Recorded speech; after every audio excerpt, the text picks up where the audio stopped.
अब हमारे उन यूट्यूबरों को भी सांप सूख गया है।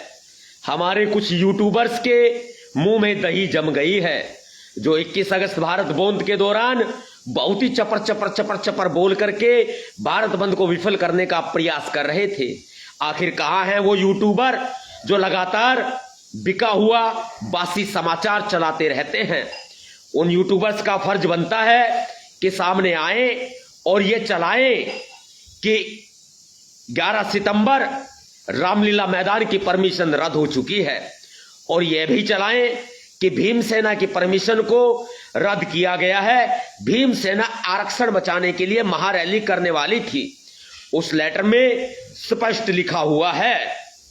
और मेरे एक छोटे भाई की परमिशन को भी रद्द किया गया है। वे यूट्यूबर पत्तल चाट आज की सदी के पत्रकार,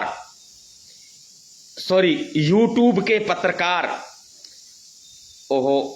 फेसबुक ये, चलो भाइयों बहनों चलाओ, ये भी चलाओ कि आरक्षण की आड़ में अपनी पार्टी का राष्ट्रीय अधिवेशन करने के लिए मेरा एक छोटा भाई समाज को भ्रमित करने का प्रयास कर रहा था। दिल्ली पुलिस के लेटर में साफ साफ लिखा हुआ है, ऐसे भी कुछ पत्रकार बने हुए हैं,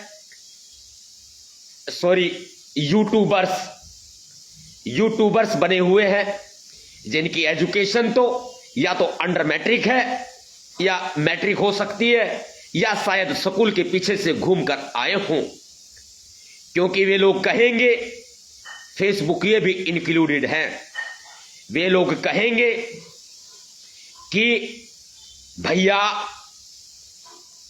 एडिटिंग है।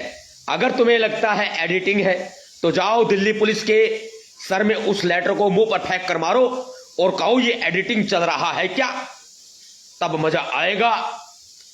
अब ये देखो आरक्षण को बचाने की रैली कौन कर रहा था? आपके भैया जी नवाब सतपाल तंवर कर रहे थे, लेकिन मुझे किसी से कोई शिकायत नहीं है, किसी से कोई शिकवा नहीं है। यदि 21 अगस्त भारत बंद में अपनी टंगड़ी को नहीं अड़ाया जाता और भारत बंद का विरोध नहीं किया जाता, यह जलन नहीं रखी जाती कि वो क्यों करे मैं क्यों ना करूं, और फिर बहन मायावती जी के हमारे समर्थन में आते ही यदि वे लोग थूक करना चाटते या अपना समर्थन हमें ना देते तो उनकी बेइज्जती हो जाती। कोई बात नहीं, चुप बैठे रहते, हमें कोई समस्या नहीं थी, हमें आज भी कोई समस्या नहीं है। लेकिन फिर भी आनन फानन में अपने आप को चमकाने के लिए, अपने खुद को फेमस करने के लिए जिस तरह से ये अलग तारीख की घोषणा की गई, अब इस अलग तारीख की घोषणा बेशक से कर दी, लेकिन हम इसे भी सफल बनाने के लिए तत्पर खड़े रहे। हम आरक्षण के लिए रैली कर रहे थे, लेकिन वो राष्ट्रीय अधिवेशन कर रहे थे। हमने सोचा फिर भी सामाजिक एकता बनी रहे।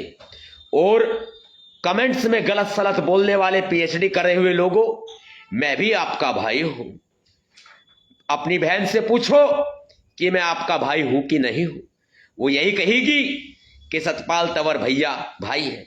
जाओ अपनी मां से पूछो, जब तुम्हारी मां को कोई गाली दे या बहन को गाली दे मुझे याद करना। ठीक वैसे ही इलाज किया जाएगा जैसे 2016 में किया था।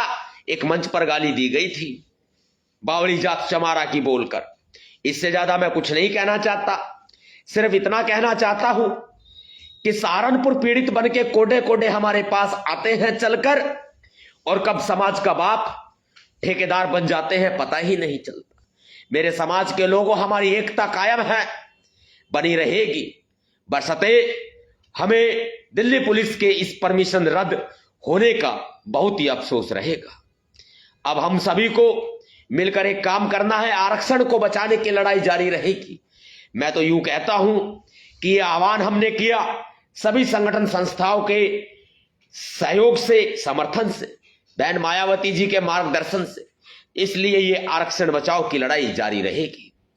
आप धैर्य ना तोड़े, आप कदापि दिल्ली की तरफ कूच मत करना, वरना यह पुलिस कहीं ऐसा ना हो मुझे दुख होगा। बात बाड़मेर की नहीं है, बात मुजफ्फरनगर की भी नहीं है, बात वो सहारनपुर की भी नहीं है, बात जयपुर की भी नहीं है। अनेकों बार मेरे छोटे भाई को जेल में डाला गया, जब जग रगड़ा लगाया गया तब तब मैंने साथ दिया। कहीं ऐसा ना हो किसी के चक्कर में फिर आपका अगर बंदर के जैसा हो गया तो मुझे दुख हो गया। मैं ये बात इसलिए कह रहा हूं क्योंकि कमेंट में एक कबूतर का मैं मैसेज पढ़ रहा था। वो कबूतर ये कह रहा था बाड़मेर पुलिस याद कर रही है। मैं तो बाड़मेर जाता रहता हूं, तुम क्या जानो संघर्ष की पराकाष्ठा क्या होती है। अगर बीजेपी से सौदेबाजी करके अगर मैंने भी अगर समझौते कर लिए होते तो आज मैं भी सत्ता में बैठकर मलाई नहीं मक्खन चाट रहा होता। अब बात यह है, ये लोग सुरक्षा भी देने को तैयार होते हैं, हम लेते नहीं है। बात वो नहीं है, वो अलग बातें हैं, कमेंटों पे नहीं जाना चाहिए क्योंकि अब हमें एकता का परिचय देना है। अब वक्त आ गया, ये 21वीं सदी का भारत है। इसलिए दोस्तों जो साई दे रखी है गाड़ी गुड्डी गाड़ी घोड़े को, वो साई अपनी उल्टी ले लो। फिर भी अगर मैं आह्वान करूंगा ना तो यहां